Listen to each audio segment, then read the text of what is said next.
ऊपर आज के कार्यक्रम की शुरुआत राजा जनक के एक कहानी से करने जा रहे हैं।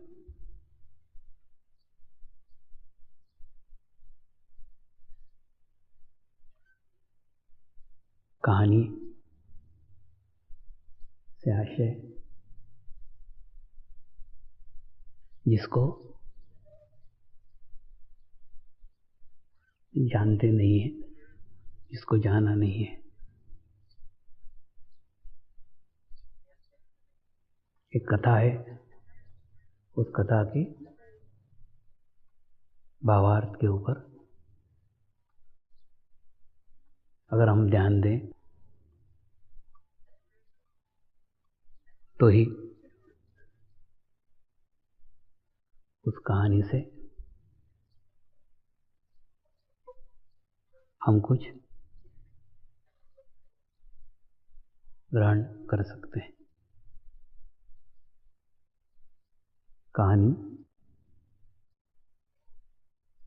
इस प्रकार है।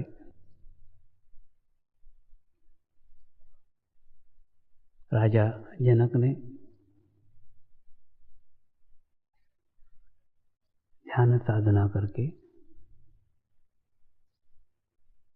जंगलों में जाके तप करके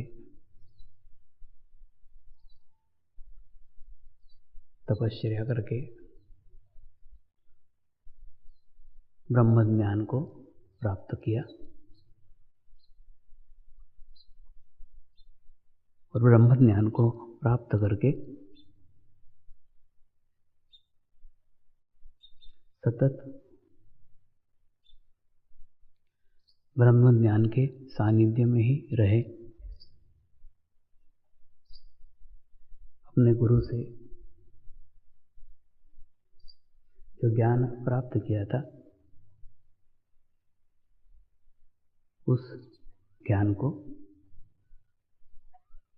सदैव संभाल कर रखा। धीरे धीरे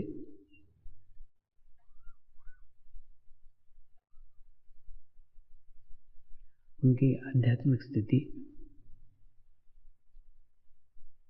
जैसे जैसे अच्छी होने लग गई वैसे वैसे उस स्थिति की खुशबू, उस स्थिति की सुगंध वातावरण में धीरे धीरे फैलना शुरू हो गई। फैलते फैलते फैलते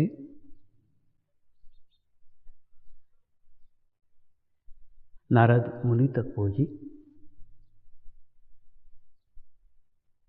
नारद मुनि को ये पता चला कि राजा जनक ब्रह्मज्ञानी है, तो ब्रह्म ज्ञान की जानकारी लेने के उद्देश्य से नारद मुनि राजा जनक के दरबार में गए। राजा जनक का बहुत बड़ा राज्य था, बहुत बड़ी राज्य की व्यवस्थाएं थी, बहुत बड़ा शासन था, बहुत बड़ा दरबार था। जब नारद मुनि उस दरबार में पहुंचे तो दरबार में राजा जनक अपने सिंहासन पे बैठे हुए थे, अपने सारे ऐश्वर्य को भोग रहे थे।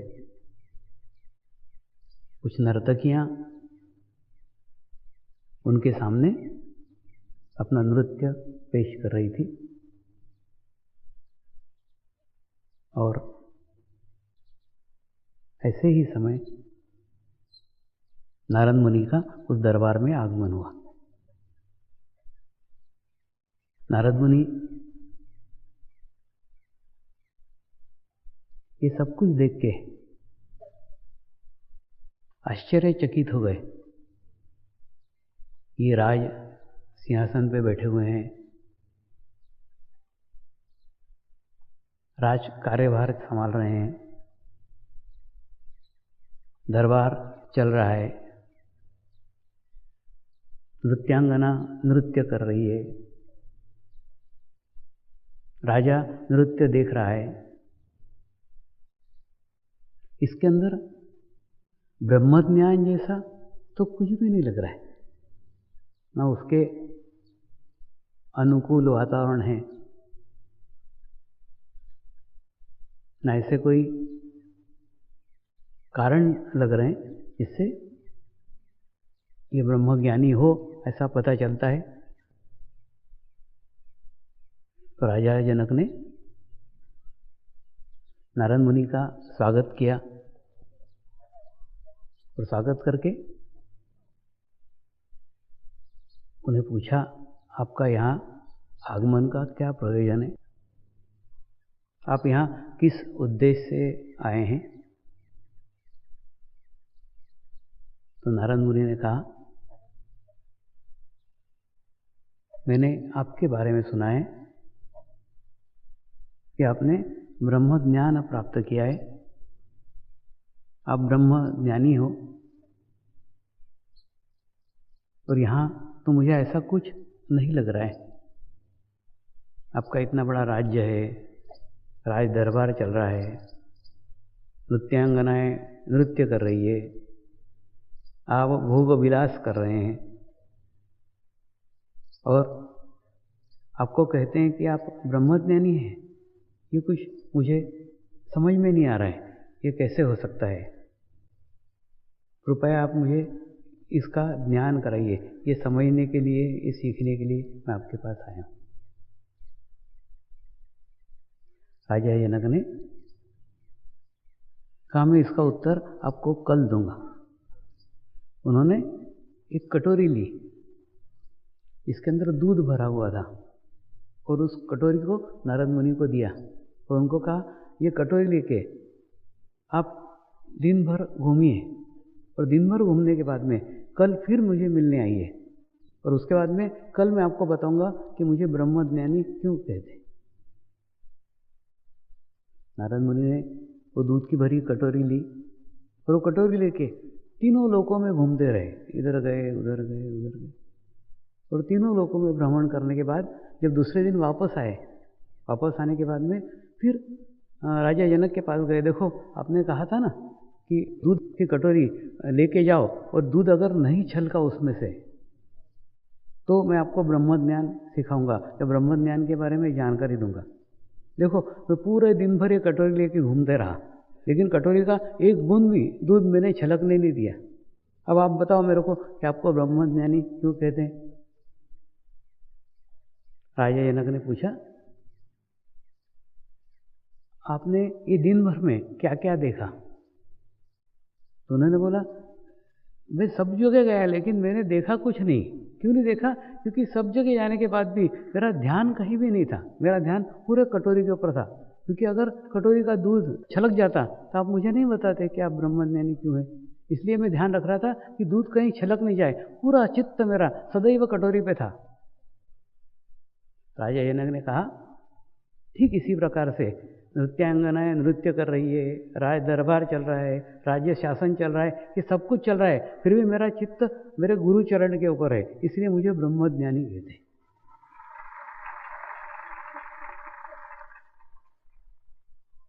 आप कहाँ हो उसको कोई मायना नहीं है, आप कहाँ घूम रहे हो उसको कोई मायना नहीं है, मायना है आपका चित्त कहाँ है, महत्वपूर्ण है चित्त। तो उन्होंने 5 बातें जो उनको बताई, वही बातें आज हम आज के परिवेश में लेके देखते हैं।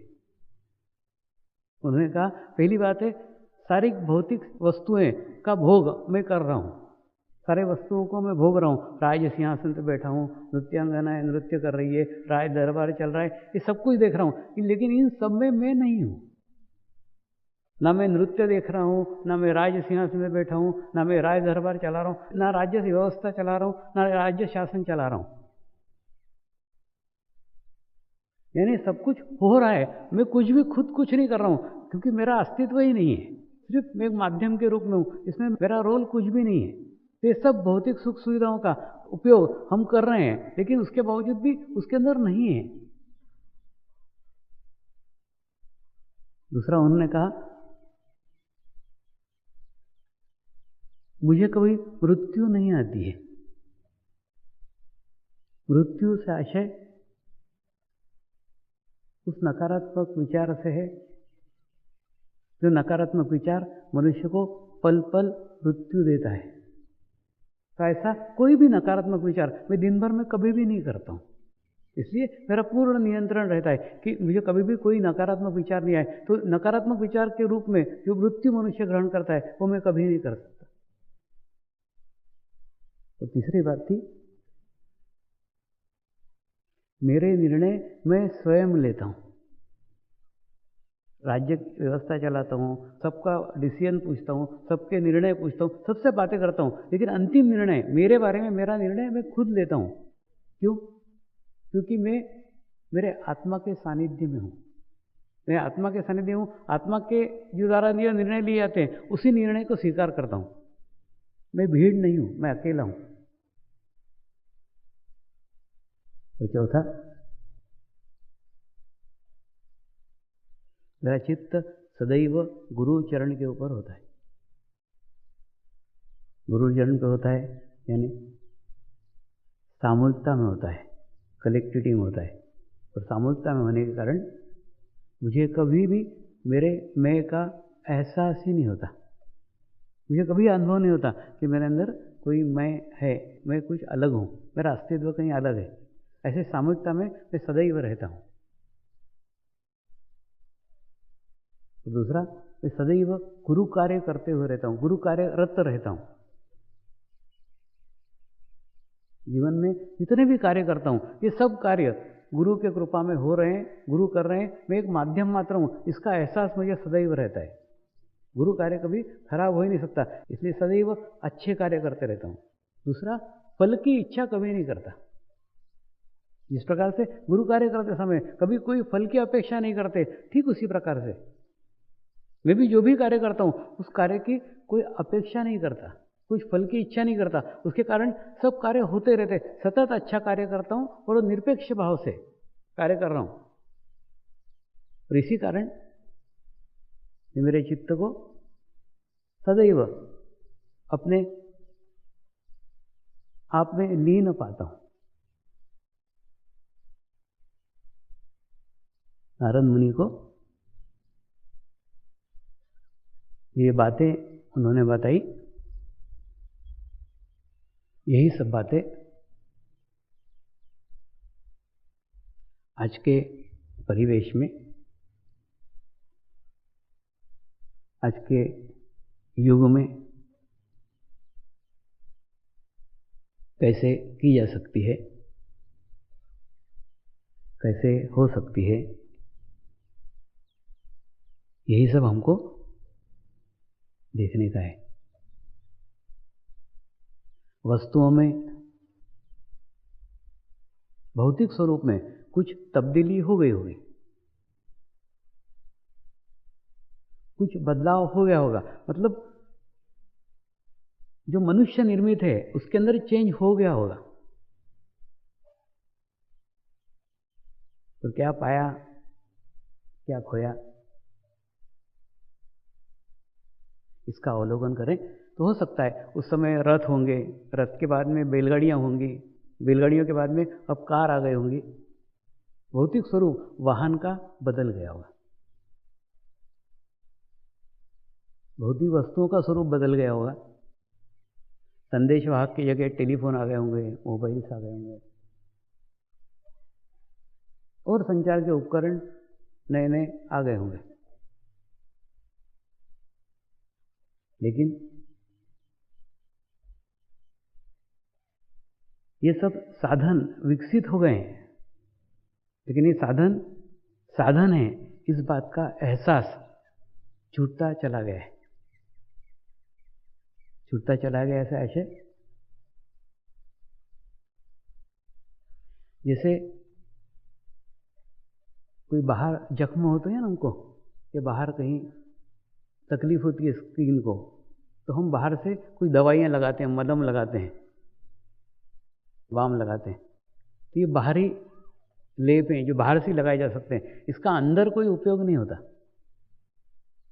पेट में अगर कोई दुख रहा है, अंदर हो रहा है, तो उसको अंदर लगाने के लिए ये दवाइयाँ नहीं रहती, ये बाहर की दवाइयाँ हैं। ठीक उसी प्रकार से ये भौतिक जितने सुख साधन है, जितनी सुविधाएं हैं, ये सिर्फ बाहर आपको सुविधा दे रहे हैं ऐसा लग रहा है, लेकिन सुविधा देते नहीं है। सुख दे रहे हैं ऐसा लग रहा है, लेकिन सुख देते नहीं, वो सुविधा देते हैं। तो सुविधा और सुख, इसमें अंतर समझने की आवश्यकता है।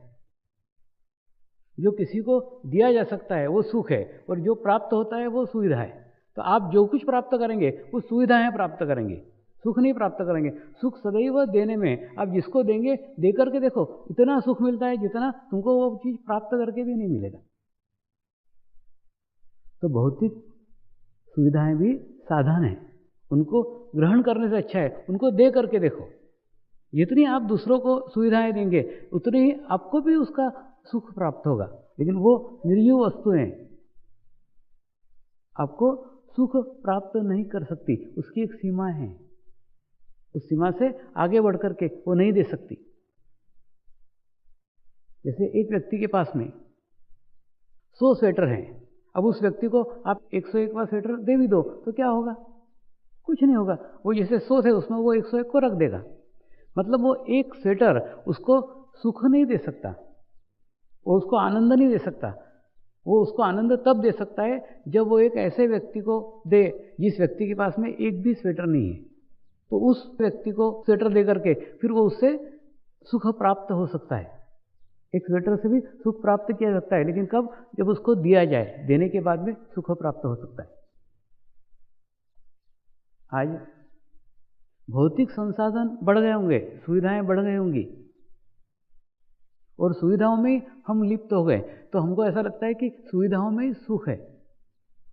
वास्तव में सुविधाओं में सुख नहीं, सुख एक भीतर की अंतरात्मा के भाव है। वो आपको ही आपका निर्माण करना पड़ेगा। उसको ड्राई मत होने दो, उसको सूखा मत होने दो, वो आपको आपके भीतर से ही प्राप्त करना पड़ेगा। दूसरी बात उन्होंने कही थी नकारात्मक विचारों की।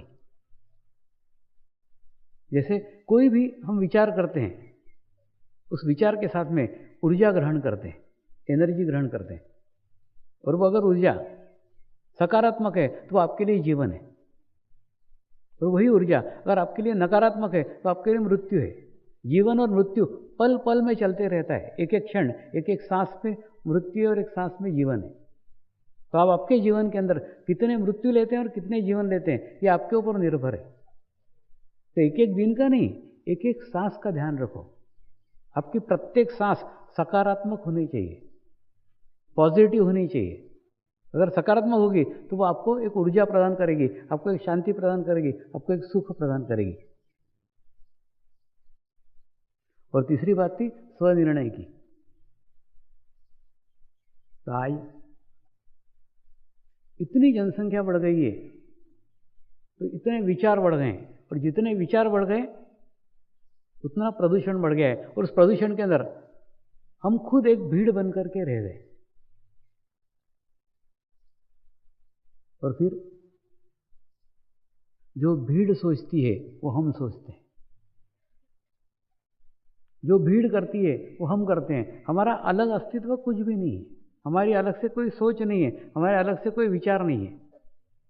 जिन लोगों के साथ में हम रहेंगे, लोग जैसा करेंगे वैसा हम करेंगे, क्योंकि हमको अलग सोचने के लिए, हमको अलग रहने के लिए हमने अलग अपना अस्तित्व रखा ही नहीं। इसलिए दिन भर में 1 घंटा तो भी कम से कम स्वयं के लिए निकालो। कुछ नहीं, उसमें आप अकेले बैठो, आप आपका चिंतन करो, ध्यान करो, मनन करो। आप कहाँ हो, कहाँ तक पहुँचे हो, कहाँ जाने का है, आप कौन हो, जानो ना। ये 1 घंटा आपके जीवन को संतुलित करेगा, 1 घंटा आपके जीवन को बैलेंस करेगा। जीवन में गति नहीं, जीवन में प्रगति चाहिए। गति और प्रगति इसमें अंतर है। गति अनियंत्रित होती है, उस पर कोई नियंत्रण नहीं होता। और प्रगति संतुलन के साथ होती है, नियंत्रण के साथ होती है। तो जीवन में सिर्फ गति से कुछ नहीं हो सकता, साथ में प्रगति भी होना चाहिए। यानी एक संतुलित तरीके से, एक बैलेंस तरीके से अगर आप चलते हो, आप अपने आप पे नियंत्रण करते हो, अपने आप को बैलेंस करते हो, तो आपको एक सफल जीवन यापन करने को मिल सकता है। अन्यथा इस गतिशील युग में इतनी गति है, इतनी स्पीड है, उस स्पीड के अंदर कई बार हमारा संतुलन खो देते हैं।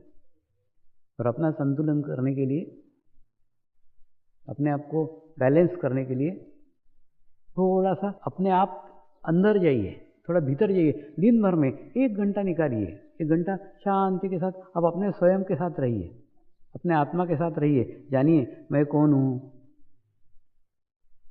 मैं कहाँ से आया हूँ, मुझे कहाँ जाना है, मेरे जीवन का क्या उद्देश्य है। ये प्रश्न अपने आप से पूछिए, अपना चिंतन कीजिए, अपना मनन कीजिए। तो जितना ये चिंतन करेंगे,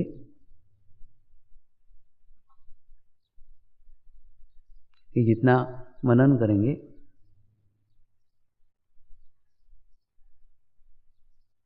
उतने ही आप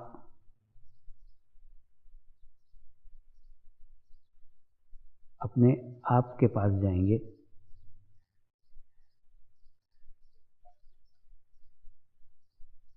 अपने आप को जानेंगे। आप कौन हैं पहचानेंगे, और आपका जन्म लेने का क्या उद्देश्य है ये जानेंगे। ये शरीर क्यों धारण किया है,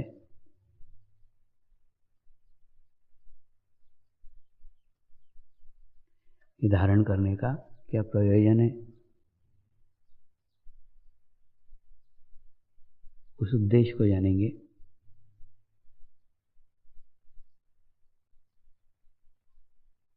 अपने पूर्व जन्म के कर्मों को जानेंगे।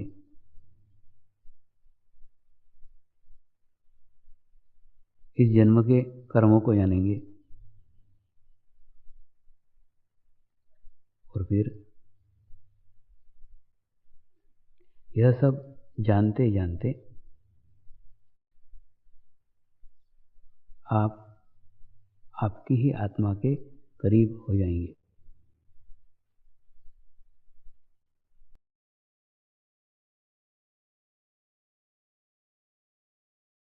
Thanks for